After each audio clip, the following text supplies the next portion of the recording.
नमस्कार, बीस न्यूज 24/7 में आप लोगों को स्वागत है। जी हाँ, पीएफआई पर प्रतिबंध लाग तो गया, पर क्या जारी रह पाएगा? केंद्रीय गृह मंत्रालय ने पॉपुलर फ्रंट ऑफ इंडिया और उसके 8 सहयोगी संगठन पर 5 साल का प्रतिबंध भले ही लगा दिया है, लेकिन ये मामला कहीं खत्म नहीं हो जाता। जिस अनलॉफुल एक्टिविटीज प्रदर्शन एक्ट या गैरकानूनी गतिविधियां रोकथाम अधिनियम के तहत केंद्र सरकार ने ये प्रतिबंध लगाया है, उसी की प्रावधान के मुताबिक आप केंद्र सरकार को 30 दिनों का भीतर इस प्रतिबंध की अभिसूचना को एक ट्राइब्यूनल के सामने पेश करना होगा। वो ये तय करेगा कि पीएफआई और उसकी 8 सहयोगी संगठन को गैरकानूनी घोषित करने के लिए पर्याप्त वजह है या नहीं। इस एक सदस्यीय ट्राइब्यूनल को अनलॉफुल एक्टिविटीज प्रिवेंशन ट्राइब्यूनल कहा जाता है, जिसका गठन केंद्र सरकार समय समय पर करती है। कानून के मुताबिक इस ट्राइब्यूनल में हाई कोर्ट के न्यायाधीश से कम ओहदे के व्यक्ति की नियुक्ति नहीं किया जा सकती।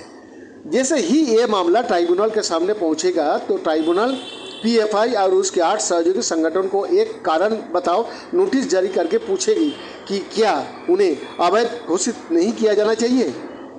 अगर पीएफआई या उसके सहयोगी संगठन को पदाधिकारी या सदस्य ऐसी कोई वजह बता पाते हैं कि क्यों उन्हें प्रतिबंधित नहीं किया जाना चाहिए, तो ट्राइब्यूनल एक जांच करेगा।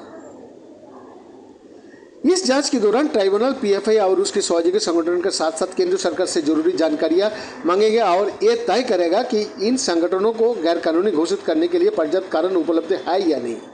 उसके पास ये तय करने के लिए 6 महीने का समय होगा कि केंद्र सरकार ने जो प्रतिबंध लगाया है उसे बरकरार रखा जाए या रद्द किया जाए। इस पूरी प्रक्रिया के दौरान जहां केंद्र सरकार ट्राइब्यूनल के सामने सबूत पेश करे या साबित करने की कोशिश करेगी कि इन संगठनों पर लगाया बैन जायज़ है, वही दूसरी तरफ पीएफआई और उसके सहयोगी संगठन को भी ट्राइब्यूनल के सामने अपना पक्ष रखने और खुद को निर्दोष साबित करने का मौका मिलेगा। 2006 में केरल, तमिलनाडु और कर्नाटक के 3 संगठन का विलय से बना पीएफआई। 2 साल बाद गोवा, राजस्थान, आंध्र प्रदेश, पश्चिम बंगाल और मणिपुर के 5 संगठन पीएफआई में मिले। अभी पीएफआई के 23 राज्यों में उसका शाखा संगठन है और 4 लाख सदस्य होने का दावा।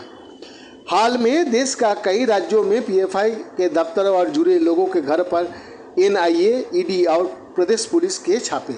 28 सितंबर को केंद्र सरकार ने पीएफआई और उससे जुड़े 8 संगठन पर 5 साल के लिए लगाया प्रतिबंध। पीएफआई खुद को गरीब के लिए काम करने वाला गैर सरकारी सामाजिक संगठन बताता है। गौरतलब है कि गैरकानूनी गतिविधियां रोकथाम अधिनियम 1967 के सेक्शन 3 सबसेक्शन 3 में ये कहा गया है कि किसी संगठन पर प्रतिबंध लगाने की अधिसूचना तब तक प्रभावी नहीं होगी जब तक ट्राइब्यूनल उस पर अपनी मोहर ना लगा दे। अक्सर ऐसा देखा गया कि केंद्र सरकार की किसी संगठन पर प्रतिबंध लगाने के बाद जब मामला ट्राइब्यूनल के सामने पहुंचा तो ट्राइब्यूनल ने केंद्र सरकार के फैसले के बरकरार रखा। इस वजह से ये सवाल भी उठता है कि क्या संगठनों पर लगे प्रतिबंध को मामले का ट्राइब्यूनल के सामने जाना महज एक औपचारिकता है।